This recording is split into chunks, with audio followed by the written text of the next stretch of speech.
સુરતમાં આજે ભાઈબીજના પર્વ પર થયા ભગવાન સ્વામિનારાયણની પૌરાણિક પાઘના દર્શન।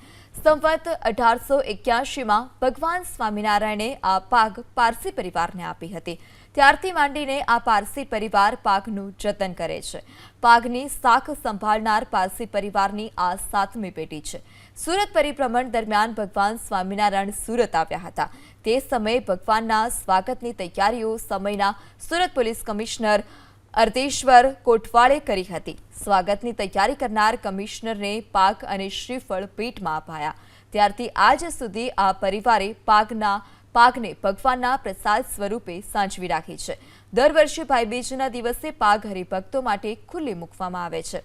આ પાકના દર્શન માટે દૂર દૂરથી હરિભક્તો આવે છે।